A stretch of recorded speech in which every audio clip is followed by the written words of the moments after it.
মুসলমানদের অন্যতম ধর্মীয় উৎসব ঈদুল আজহা পালিত হচ্ছে মধ্যপ্রাচ্য সহ বিশ্বের বিভিন্ন দেশে। সৌদি আরবের মক্কায়ও বিপুল উৎসাহ, উদ্দীপনা ও ধর্মীয় ভাব গাম্ভীর্যের মধ্য দিয়ে উদযাপিত হচ্ছে পবিত্র ঈদুল আজহা। শুক্রবার স্থানীয় সময় সকাল 6:15 মক্কার পবিত্র মসজিদুল হারামের লাখো মুসল্লির অংশগ্রহণে ঈদের প্রথম জামাত অনুষ্ঠিত হয়।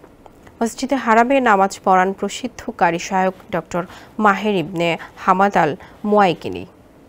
ফজরের নামাজের পরপরই ঈদের জামাতে অংশ নিতে পবিত্র মসজিদুল হারামে জড়ো হন সৌদি নাগরিক, প্রবাসী বাংলাদেশি সহ হজ পালনে আসা বিভিন্ন দেশের ধর্মপ্রাণ মুসল্লিরা।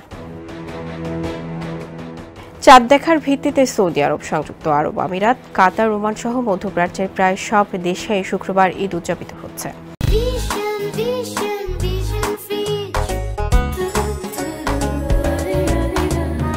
ঈদের জামাত এবং কোরবানির মাধ্যমে এসব দেশের মুসলমানরা এই ধর্মীয় উৎসব পালন করছেন। লাখো হাজি ইতিমধ্যে মক্কার পবিত্র মসজিদুল হারামে ঈদের নামাজ আদায় করেছেন। তার আগে 9 জিলহজ রাতে হাজিরা মুজদালিফায় খোলা আকাশের নিচে রাত কাটান।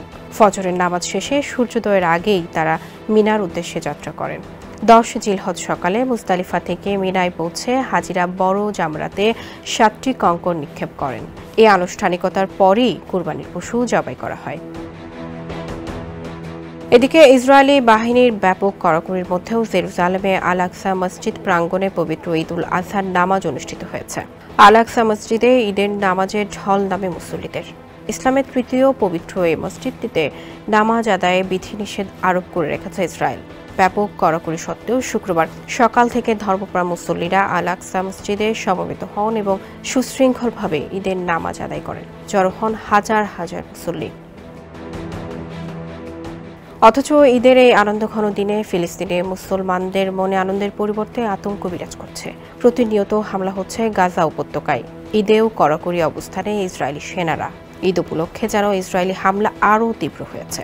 বিশ্ব মুসলমান সম্প্রদায় যখন পশু কুরবানির প্রস্তুতি নিচ্ছেন, তখন গাজাবাসীর আপনজন হারাচ্ছেন।